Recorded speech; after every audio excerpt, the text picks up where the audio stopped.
Okay, welcome to episode 4 of Esquire Unfiltered. Esquire Unfiltered. Obviously, as you can see if you're watching us, which you should be, I have a special guest, Sassy.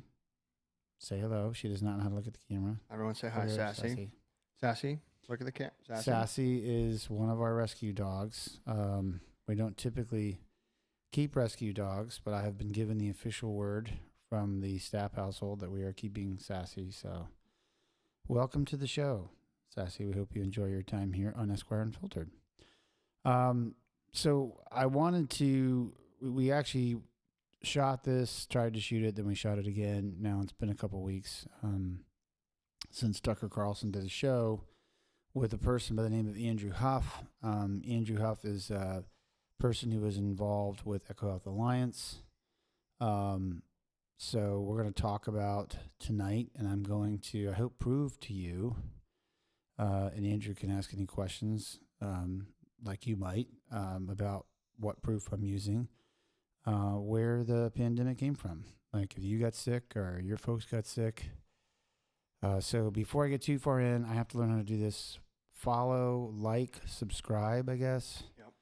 To Esquire Unfiltered. We want you to follow us. Again, I'm here to teach you a lot of things about the law. I'm going to teach you a lot of things about what's going on in your world. And I know these things because I'm fighting them most every day. I've done my own deep dive that's now going on for years. And when I went into those deep dives, which included litigation, I ran into the people that I learned about, the Mark Eliases, the Hillary Clintons.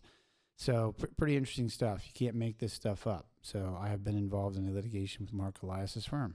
Yes, I have. Same people that represent the Clintons. So if you go against anybody in election law and things like that, this is what happens. So, but this show, we wanted to talk about the question, and we're going to title it, that it came from, that is what we call SARS-CoV-2. COVID-19 came from a lab in Wuhan, China. I'll prove it. Okay. So that's what we're going to call it. There's your hook. Boom. Right. So there's been a lot of talk. There's been congressional hearings, and there's been a lot of debate, been a lot of congressional testimony. No one's really definitively said it. So you know what? I'll say it. So there you go. I said it. In fact, what I want to do tonight, and we're trying to, assimilate these videos into this so you can hear me talk about it and then talk about things we've done with our lawsuits. And by the way, I have excellent news, and I'll try to say this at the end of this video too, but the people that invented SARS-CoV-2, I would like to think myself, an attorney by the name of Patricia Finn, Dr. Pam Popper, some other folks, were partly responsible for getting rid of them. So congratulations, America. We did it. The people that invented the disease that you all got are gone. That doesn't mean there won't be another one coming, but Peter Daszak was removed as president of Echo Health Alliance about a year or two ago. We were in litigation with them, so we get notified of this stuff, or we're told about it. We have to keep track of it. And then I just got an email within the last 2 weeks that the Council for Echo Health Alliance is basically not wanting to do much of anything because, quote, Echo Health is kaput. I'm not sure we're spelling that correctly in the email, but maybe. Is that actually what it says? It's Yeah, kaput? kaput. Yeah, the insurance company is not inclined to pay much more legal fees because they're like, we out. I'm going to read you a part of a letter we got from their insurance company where they basically said, hey, it gets dangerous here. There's biting. Yeah, she's eating your hand. So that says, hey, we're not going to pay our $1 million policy for criminal activity, fraudulent activity, which is pretty interesting. I think that's what the Congress found. So let's get started. So SARS-CoV-2, right? Let's go back a little bit because the last time we were here, I think I was trying to take a too wide of a swath about the world itself. So let's just talk about these viruses that are designed to hurt and or kill people. So this is not round one, in case you didn't know that. There was a Spanish flu in 1918. Who knows? Do your own deep dive on this stuff, folks. But certainly there was a swine flu, 2009. And in that swine flu, a lot of people got sick. A lot of people died. It just depends. I wouldn't trust the CDC website. I wouldn't trust the FDA website. But, I mean, they claim hundreds of thousands of people. Either way, a lot of people died from that. according to what you find, it was a mix of several flus. This supposedly is totally different, and that's how I'm going to be able to prove to you where it came from, because she seems to want to get to you. Are you trying to get to Andrew? Or because it came from bats, number one. Number two, bat viruses, I'm going to teach you tonight, bat viruses don't transmute or transmit, whichever word you want to use, to humans. They don't. So what we're going to do is... not naturally. Not naturally. And they never have in the history of mankind. We've never seen it. And the person I'm going to play for you to show you that is a man by the name of Robert Redfield. He was the director of the CDC years ago. He is obviously a doctor. I believe he's an epidemiologist, which is someone who studies diseases. He is testifying before Congress in 2023. So we're going to play you a clip. When you see this video, it's about 3 minutes. It's a congresswoman by the name of Marjorie Taylor Greene who is asking him questions. He's going to explain to you how and why we know that the virus was manufactured in a lab. Couldn't have been possible to have generated naturally. And that's why he believes it was a lab-produced thing. Now, lab where? The lab's in Wuhan. And I have another video I'm going to show you that's being shot at or around the time of the pandemic. And the hilarious part is they're not 6 feet apart. They're not wearing a mask. Isn't it funny that the person who invented the virus doesn't seem concerned at all about sitting 6 feet apart or wearing a mask? I wonder why that is. Probably because they didn't work. So he's like, but put on a mask, moron. Anyway, so, I mean, everybody did it at some point. So, I mean, once you learned, you needed to take it off. So if you're wearing one now, you might want to get a meter that measures your IQ or something. Yeah. So in any event, it doesn't work, folks, okay? Now, if you're sick with other things, that's fine. Good for bacterial stuff, doesn't work for viruses. This is a virus. So I'm going to show you a video, or we're going to give you a link to a video where he's talking 5 years ago in the midst of the pandemic about his virus and basically explaining how they made it with Ralph Barrick, which is in the congressional report, and how they had to make it transmit to humans. So what we'll do is let me show you Robert Redfield. It's about a 3-minute clip, so it's very important. Watch it, and then we're going to talk about that clip as soon as you're done watching it. So, Dr. Redfield, did you agree, in your opinion, with Dr. Anderson's assessment at the time that this virus did look engineered? I was concerned because of the presence of the furin cleavage site that we've talked about. And I think it's important to understand what that cleavage site does. That cleavage site totally changes the orientation of the binding domain of COVID. So it now, which could not see the ACE2 receptor, which is the human receptor, it totally changes the orientation now, so it has high affinity for a human receptor. So that furin cleavage site bothered me. It didn't seem that it belonged there. And then when you look at the sequences that it used, and it's beyond the committee, but I know many of you have looked into it, the sequences that they used in those 12 nucleotides for arginine were the arginine sequences, nucleotide triplet, that coded for the human arginine. So why did this virus have the arginine sequences for human there, not bat? It was very disconcerting to me. It looked like this virus was engineered. Was this, what you're observing and speaking of, is this something that would be in line with gain-of-function research and the capabilities it would provide to Right. the virus? Yeah, I mean, basically this lab published in 2014 that they accomplished in this, allowing the coronaviruses that they were working with in the lab to bind to the ACE2 receptor in humanized mice. And the only way they did that was by reorienting the binding domain. And it was clear to them at this time that that was likely the issue in their private conversations. Yet by February 4th, a paper on the origins of COVID is drafted by 4 participants of the February 1 conference call. One of those participants, Dr. Anderson, completely reverses himself in an email to the president of EcoHealth, Peter Daszak, and says the main crackpot theories going around at the moment relate to this virus being somehow engineered, and that is demonstrably false. My question to you, Mr. Redfield, did you know of any evidence that they had found within 3 days from February 1st to February 4th to be able to confirm that it was not created in a lab? As I mentioned earlier, unfortunately, I was excluded from those conversations, which I found retroactively very disappointed, since I was obviously a virologist and very engaged, and I actually had asked Jeremy Farrar, Tony Fauci, and Tedros to have these conversations. And then to be excluded, I found unusual. I do think it illustrates one point that's worth really focusing on. When you have a group of people that decide there can only be one point of view, that's problematic. And I'll keep going saying it's antithetical to science, and unfortunately, that's what they did. I can tell you, Dr. Redfield, that is the case. It's very problematic because how people suffered in this country from those, what I would call tyrannical decisions, using their positions of power and shutting down the country in the way they did. I think people definitely do feel that way. Thank you. I yield back. Okay, so now that you've watched that, let's talk about the furin cleavage site. So it's Furin.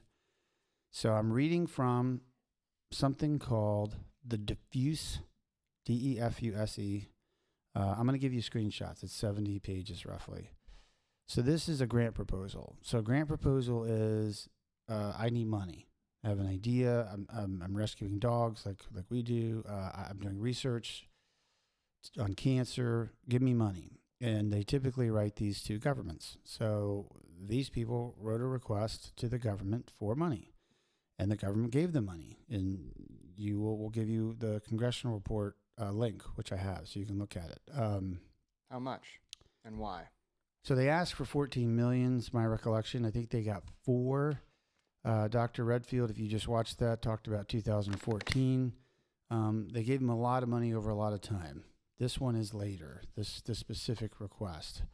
So, which let me see if I can go back to the beginning and I'll see if it has a timeline on it. It's DARPA, which is a defense group, part of the Defense Department, that is supposed to fight viruses, but doesn't always. So, and it says here, Project Diffuse, diffusing the threat of, quote, of bat-borne coronaviruses. This is where we had to sue them at, 460 West 34th Street, 174 New York, New York. Yes, that's Manhattan, folks, and we got a Manhattan judge, which didn't help us because, they work for the same people who support this stuff. So this proposal was submitted March 27th, 2018. Total funds requested, $14,209,245. I do not believe they got that full amount. Do they have to provide reasoning as to why? Yes, and it's a 75-page proposal. So here's what it says. So I know I'm learning, and hopefully you folks that are watching this will bear with me as I get better at this. And yes, I watch Joe Rogan and stuff. So I wish I talked less gobbledygook. Like I can't. My natural tone is to be a little bit mumbly. So let me read this as carefully as I can.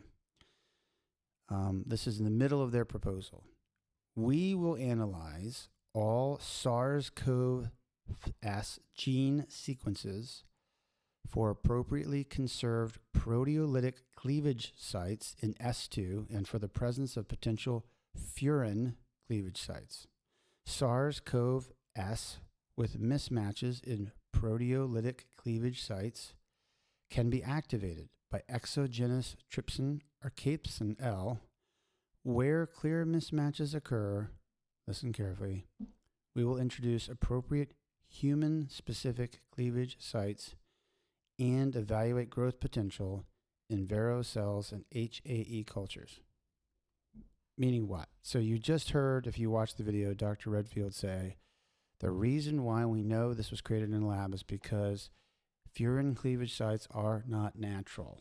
And he even kind of uses his hands to say, the bat virus won't fit into the human cell. So we had to find a way to get it to fit. So I don't know. I'm a very visual person, so I like to think about puzzle pieces. Round peg, round hole, square peg, square hole. Does that make sense what I'm saying? Like it doesn't fit into the cell. Yeah. Sorry, she just farted like right on me. She's terrible farce. And you folks have never been so happy in your life to not be able to smell a video. So, thank you, Sassy. And rescuing dogs, by the way, it does come with a cost. and that's just one of them. So, Yeah. Anyway, yeah, not naturally occurring. They shoved human DNA where it shouldn't have gone. Yeah.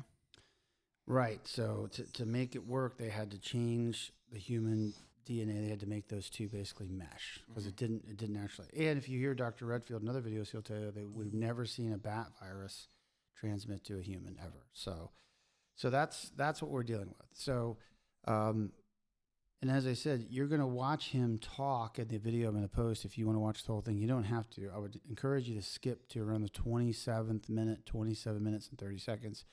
He will talk specifically about what he did with SARS-CoV-2 and the viruses that they created. And he even says at one point that some of them have no cure. There are no vaccines, nothing can be used. So again, he's saying this in 19 and 20 before the vaccines, quote unquote, get released. So did they already know they weren't going to work? I think that's really the question. So, so what happened? We sued them on behalf of Jenny Golden and whose mom passed away, Mary Conroy, on behalf of another client of mine by the name of Paul Rinker. These are public record documents, so I can tell you that.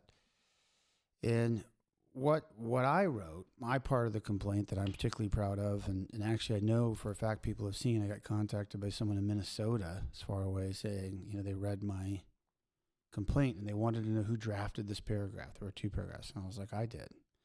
So they found out I drafted them, and they called me and almost represented that person, actually horribly, horribly injured from SARS-CoV-2, permanently disabled, and as you know, many people died. Not so much because of the virus, but because of the protocols. So what I wrote in my complaint was defendants Jane and John Doe's number 1 through 100. So what do I mean by that? So let me explain that a little bit. So we sued Peter Daszak, who you will see in the video, and EcoHealth Alliance, which is the group that created SARS-CoV-2.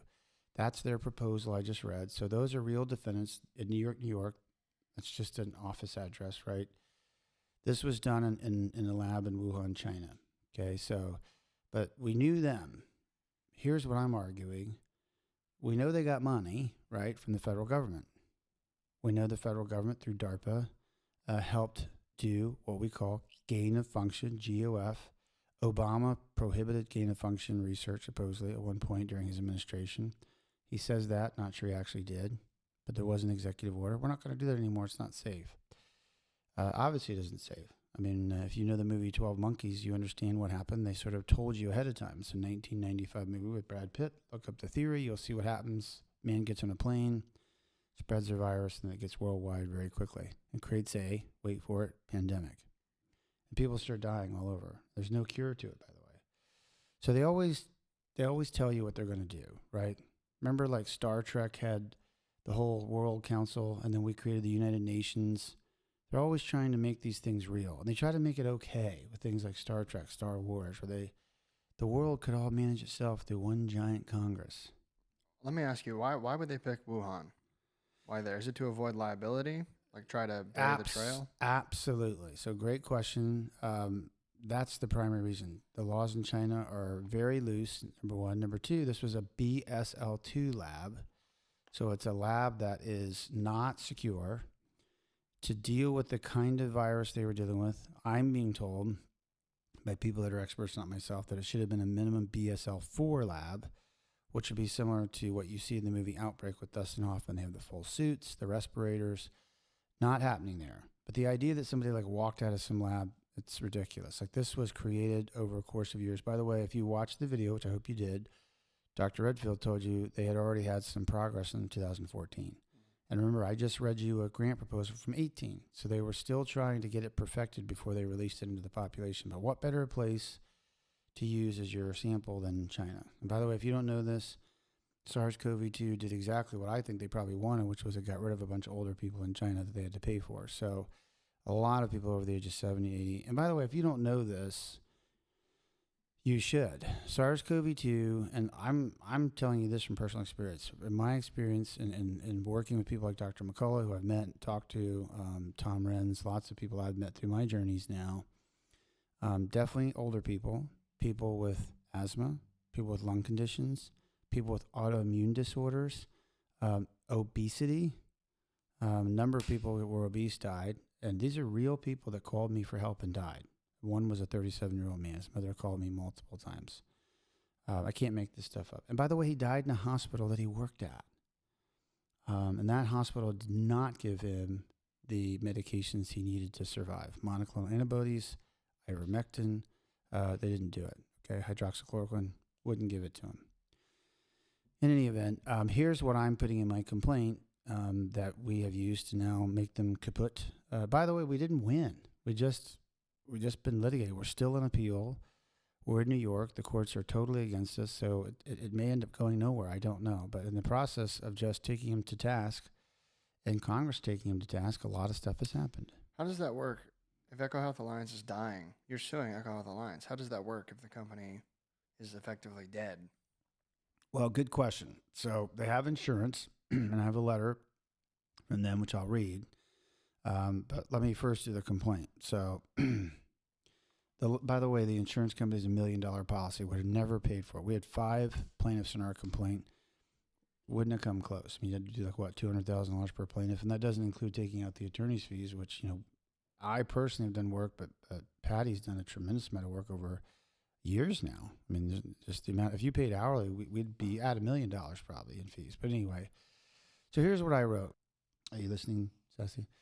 Defendants Jane and John Doe's number 1 through 100. So I'm saying there that there's 100 of you at least. Are currently unknown by actual name after reasonable search with due diligence. Defendant Doe's number 1 through 100 are believed and averred to have exposed plaintiffs to undue risk and actual harm by helping provide funding, research, gain of function, and eventually create and release the SARS-CoV-2 virus, and who conspired to cover up both the research, the creation, and the release, whether accidental or intentional. I'm leaving it out there. I think it's intentional. Thus causing plaintiffs to suffer serious injuries and death. Said injuries and death would not have occurred but for the defendant's research, funding, and invention and release of the SARS-CoV-2 virus. Had defendants immediately taken steps prior to the release of the virus to shut down the research, funding, and performance of gain of function, the SARS-CoV-2 virus would not have been released, which would have prevented the severe injuries and death of the plaintiffs. Defendant Doe's number 1 through 100 include, but are not limited to, governments, the whole government, okay, United States, Germany, France, whatever, government officials, military personnel. DARPA is military personnel. That's who they're asking for the money from. That's who they got it from, DARPA. Scientists, professors, hospital organizations, hospitals, medical providers, elected officials, that is senators, congressmen, and other individuals, and presidents, by the way, and other individuals who conspire with the aforementioned defendants and are responsible for plaintiff's severe injuries, death, and the cover-up of said virus and its origins. So that's who we're going after. Does that make sense? So Ralph Barrick is a person, you're going to hear him, if you listen to the video we're going to give you, you're going to hear him reference him. He works at University of North Carolina, like the Tar Heels. This is like people right here in America who helped create the Fear and Cleavage site. And they're telling you that, right, in their proposal. They're saying, we can do it. And then you're hearing Dr. Redfield say, it's a Fear and Cleavage site. That's how they did it. So, I mean, if it walks like a duck and it talks like a duck, quacks like a duck, probably a duck, folks. So, I mean, there it is. It's Wuhan, China. Don't believe me? Here's the Chubb letter. To your point, how do you get paid? We don't get paid, basically. But we're doing this to stop it. The goal is always a couple of things. First and foremost, it's what I'm doing right now. It's teaching anybody who watches this.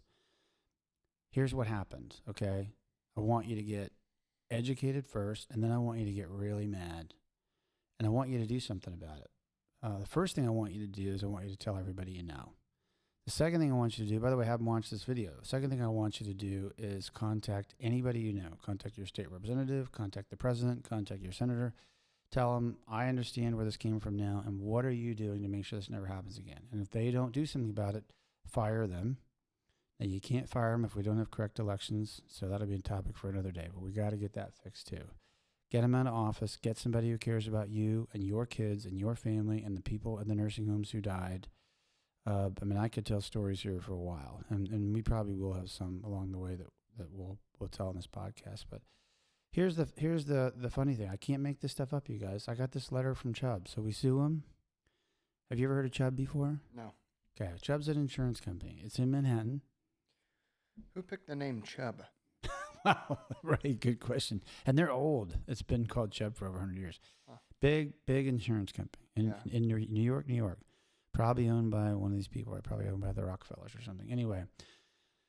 So they wrote me a letter. Hey, Greg, we got your complaint where you're making all these allegations about governments and professors and medical providers and definitely saying that we created a deadly virus. By the way, just so you know, our $1 million policy doesn't cover certain things.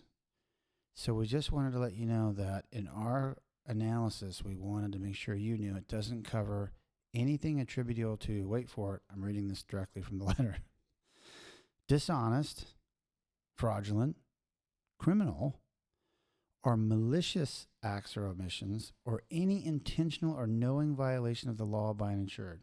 Yeah, we're not paying for that. So, I don't know. Well, let me ask you before I tell you what Congress said. What do you think about that? What does it cover? Well, it covers negligence. It covers like, I had a virus. Oh, Yeah. Or if you So- actually did go to lunch and forgot to take off your super terrible virus suit because you just need a little bit of fish at the fish market and you're like, I could really go for an oyster right now. If that really happened, then I guess they would have paid. So now you know. Yeah. Now you know. There's more definitive proof. I just thought about this while we're talking. So now we proved it even more so. It wasn't negligence. Their own insurance company is kind of admitting it by saying, we don't pay for criminal stuff. So I'm not saying it was criminal, but if it was, we don't. We can't pay out. I can't. Yeah. As the criminal. Can't help you. Are they charging him? Because I don't. Are they going to charge? So, by the way, we'll get this. That's what I was telling Andrew here. I'm going to give you the congressional report. At the end of it, we looked it up when we tried to shoot this last time. They did recommend that Peter Daszak be charged with crimes. Right. So then what happens? So they don't pay out. They're not saying it, but they're saying, okay, well, if this is intentional, wink, wink. Maybe it is, maybe it's not. We're not going to pay out. So then what happens? Do you sue Peter Daszak as a person?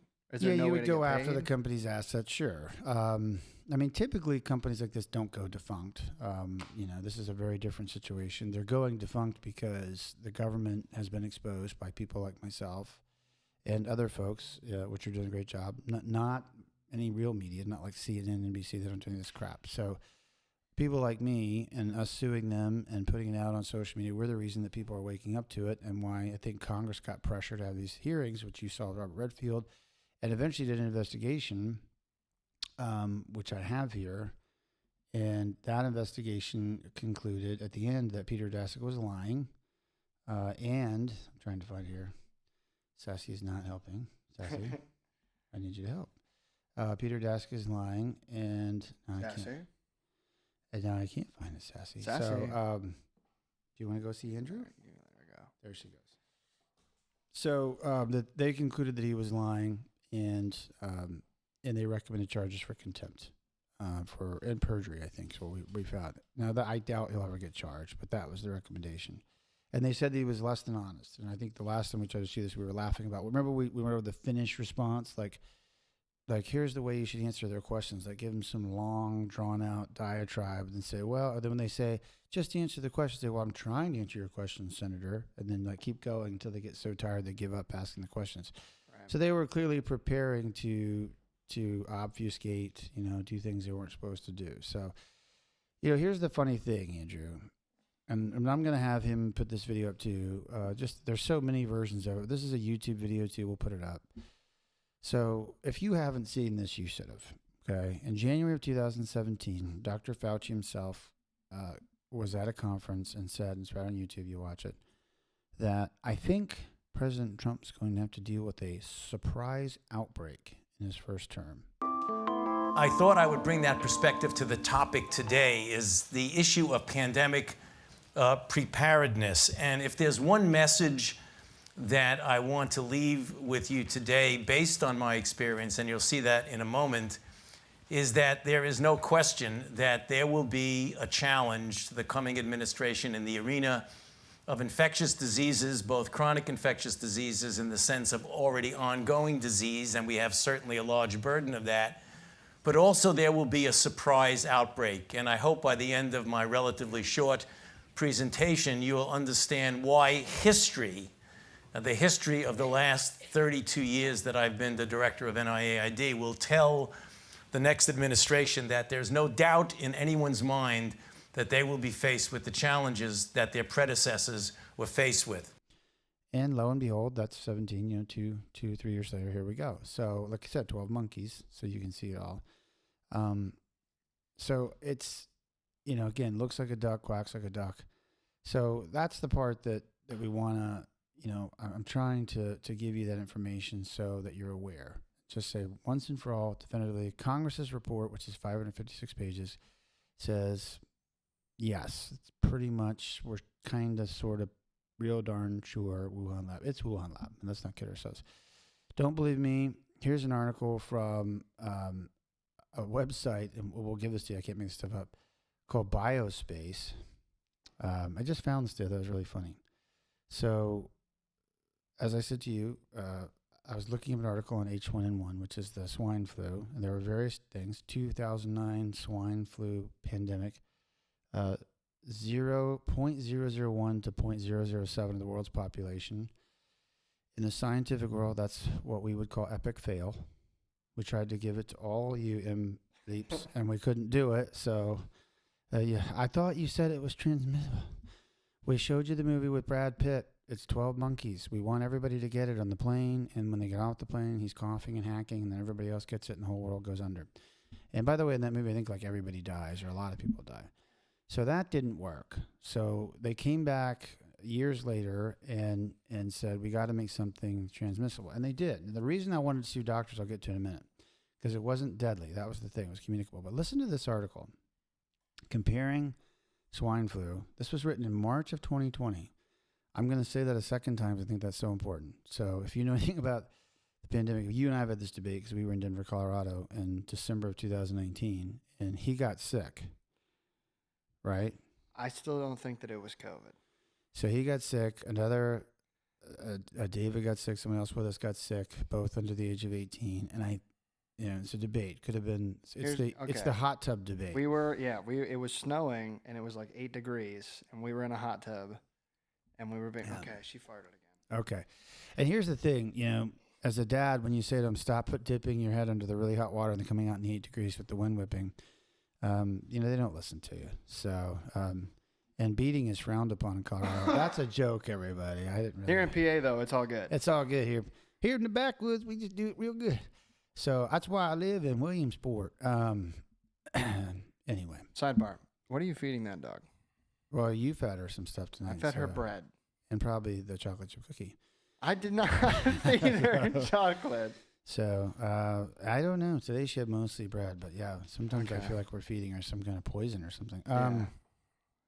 We're not feeding her poison. She's doing fantastic. So, and he's Disclaimer. okay now. And I don't beat my son. So, Okay. anyway, the debate was whether they got from the hot tub, but could have been. Either way, I think we all can uniformly say the pandemic had started in 2019, whether it was in America yet or not.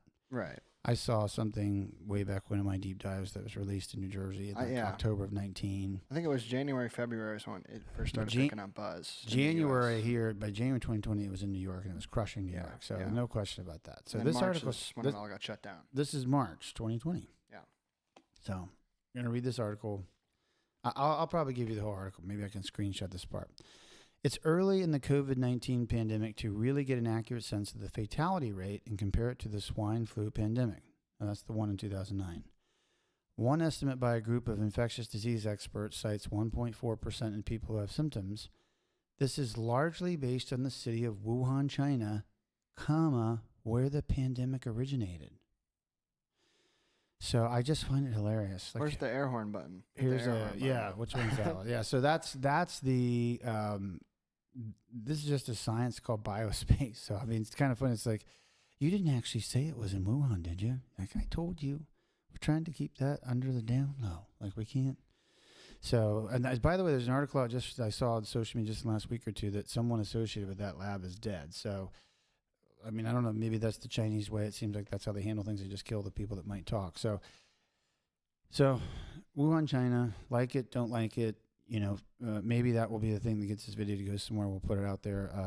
Comment, say whatever you want to say about it. But I'm telling you, there it is. We have the fear and cleavage site. And you have Dr. Redfield telling you that. We have the diffuse proposal, and you have our lawsuit. And the lawsuit, of course, they deny things, but we've never even gotten to discovery. So it's pretty safe to say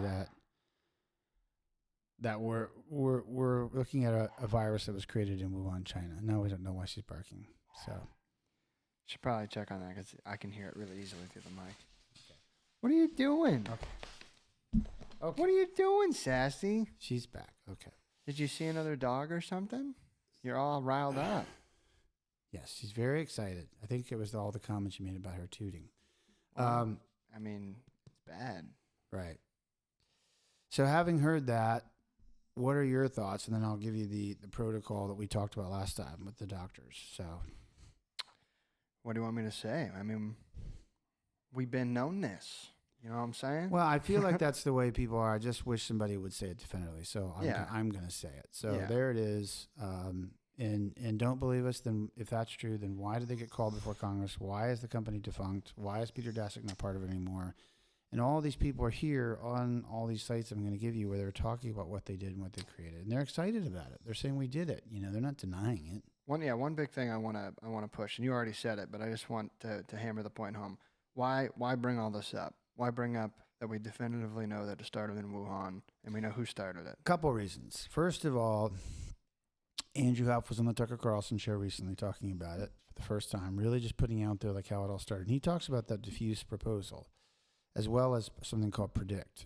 So I would encourage you to watch that if you want to know the truth. Now, why does it matter? Here's why it matters. About 6 days ago, a movie came out called Nuremberg. That is a movie based on the Nuremberg trials that were done. If you don't know what they are, you should. They were done in 1947, I believe, post-World War II. What was the primary reason of the Nuremberg trial? It was to punish people for doing experimentation on humans that did not want to be experimented on. Now, I want you to, I've been told by people that know me, I shouldn't say relax your mind, that sounds offensive. So open your mind, okay? Open your mind, broaden your horizons, put your thinking cap on, whatever you want to say that doesn't offend you with regard to this situation. So here's what we know. Here's what Nuremberg 1.0, we would call it, is about. Nuremberg is about the German government doing experiments on, horrific experiments on Jewish people primarily. And I've been to the Dachau. It's a visceral experience. So if you've been to one of these concentration camps, you literally feel the presence of evil, and you also feel ill. Now they have pictures. They do a very good job of showing that. But they also did it on war prisoners. So the trial, and I'm going to be trying to watch the movie here myself, is essentially saying you can't do that. And people got hung. Okay, it's not right, and so they were put to death. Now, not everybody, which is a story for another day, but we need to have a Nuremberg 2.0. People need to be called into task. The people like Dr. Fauci, maybe Dr. Birx, other people, certainly Peter Daszak. In my opinion, they should be arrested, and they should be brought before a trial. And I'm okay with they get brought before trials in each and every country they did it in. Now, that would take a while. Because I don't trust any one world forum to do anything correctly, because I don't think the world can do that, number one. Number two, I don't think it's a good idea to put a bunch of people together. I don't agree with that. I think every country should be unique and independent. So handle it how you want. If other countries weigh in and say we're okay with you hanging him in America, great. But I mean, these people should be brought to task. Nuremberg 2.0 needs to happen. And that's why we're doing, part of why I'm doing this video. I want to wake you up, but I also want you to get mad, and I want you to say, I demand justice. Could be your 37-year-old child who died. That's a true story. Could be your mom who was in a nursing home, had a client, a nurse in a nursing home. They put one COVID patient in. Our governor did that. That was intentional. Okay. You heard me say intentional or accidental, like negligence. I'm telling you, absolutely positively believe that Governor Wolf intentionally put people in nursing homes to give everybody COVID. And I think he was probably under instructions to do so by governments, military personnel, whomever. Somebody somewhere was saying put him in there. Okay, so say what you want to say about that. It really happened here. I really had a client who got sick. She has permanent injuries as a result of getting COVID. She believed the PPE stuff. She's like, I just need a mask. We didn't get it. Wouldn't have mattered. She would have still gotten it. You know what was so sad about her story? She came into my office and she said to me, and listen to this, Andrew. This is so sad. So they had a ward in her nursing home. No surprise, the ward had dementia patients, as you would expect. She said, Greg, we had 21 dementia patients. 13 of the 21 dementia patients died. And she was so upset about it because she said they're dementia. They're not going to wear masks. They wouldn't keep them on. They wouldn't stay away from people. I'm not sure any of that would have mattered, to be honest with you. But that is criminally negligent homicide, at least, if not just straight out murder. So who's being brought to task? Why isn't anybody being brought to task? And that's why we're talking about it. So lots of reasons. I mean, this movie came out, which is wonderful. We have all these such things happening, and it needs to be talked about. It needs to be talked about. Something needs to be done. So, and I think Sassy agrees. Go ahead, Sassy, tell him. Sassy, anything you want to say? That's really good, the way you looked right at the mic when we said that. I know, okay. Just kisses. Well, I appreciate you appreciating me. So that's why. A good question. Go ahead. That was it. I just wanted to know. I wanted you to kind of like summarize all the main points. Yeah, so, I mean, what we saw with doctors was, why did you sue governments, Greg? Why did you sue the federal government? Well, because here's where it gets really interesting. So people get COVID. They go to the hospital, including my client, okay? I have her medical records. Her name's Mary Conroy. And what does she get within 2 to 3 hours of getting there? Remdesivir. Why? First of all, she gets remdesivir because it's the only drug supposedly approved by Medicare to fight COVID. That's a government decision, period. Right, Sassy? So, government decision. You don't lick the microphone. This is serious. So, government decision to use only remdesivir, no ivermectin, no hydroxychloroquine, no monoclonal antibodies. Can't use it, and they won't pay for them. So that was the reason the doctors justified it, but everybody got it. The remdesivir, there's so many people out there. Del Bigtree, Brian, what's his name? I think it's Dr. Artis. He's actually a chiropractor. But anyway, there's tons of videos on the internet to watch about remdesivir. But even the company that made remdesivir knew that they had a death rate of somewhere between 30 to 40%, and they're still using it. And the question is why, right? Because what it does is basically they did this. They put people on their backs in the hospital. Oh my gosh, you're sick, lay down. They tried to intubate them, and then they gave you remdesivir. Remdesivir would inflate the sacs of your lungs, and essentially you drown in your own fluid. And that's how people died.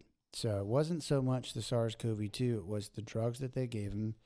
They would give them typically an antioxylytic. If you don't know what that is, it's an anti-anxiety drug. They would give them pain medication.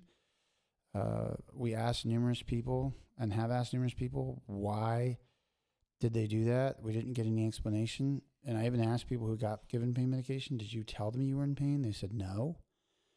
And my argument to groups I've talked to over years now is when I go to the beach, and you and I have body surfed many times, and I get caught in an undertow, and I have that moment of panic where I think, I don't know if I'm going to make it. I pop out of the water and I give the, the big gasp. When I do that, it's not painful. I'm not in any pain. I'm scared to death, and I'm afraid I may never breathe again, and I might not make it. But I'm not in pain. So what is it about gasping for air that's painful? So they were giving them pain medication, I think all intentional. They were keeping people sort of doped up, loopy, and then constantly telling them, your oxygen levels are low, your oxygen levels are low, and then they would eventually die. So Right. So that's what happened, and that's why we sued the doctors. We sued the doctors, the medical providers. I said, look, if you're doing that and you know that what you're doing is not right, you should say something. And I understand it's, we can't get paid. Okay. I mean, a lot of people don't get paid. I didn't get paid for stuff I've done, representing people who got charged with things they shouldn't have been charged with because of governments did things. In life, you just have to make decisions based on moral things. And what happened to the Hippocratic Oath anyway? Like, what happened to protect the patient at all costs? Like, why aren't they following that anymore? Now, thankfully, there are. There's a lot of doctors now. And like I think I said before, I've worked with America's Frontline Doctors. I'm working with Make Americans Free Again, which is called MAFA. You can check it. It's actually makeamericansfreeagain.org, I believe. So you can go to their website. I work with all these groups through the years. So there are some good doctors out there, but I mean, there should be more. Like all of them should be doing it. Don't you agree with that? Yeah, of course. Anything else is kind of insane. It's sad to think that, you can't even trust your doctor. The sad part about it is when you go get these shots and things that we're talking about, the jabs, whatever, they don't even know what's in them, And I always tell clients the same thing. Here's what I would do. Go to them and say, if your mom was here right now, would you give her this shot? Would you give it to your kid? That's what I tell them. So sad part is some say, yeah, I would. I mean, that's just, a doctor of all people should be, they have to take courses like biology, chemistry. They should know what these things do. So there you have it, folks. I wanted to come on, talk to you about it.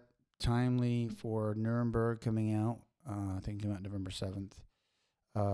So that's why we need to do it. We can't stop talking about it, because if we do, it will happen again.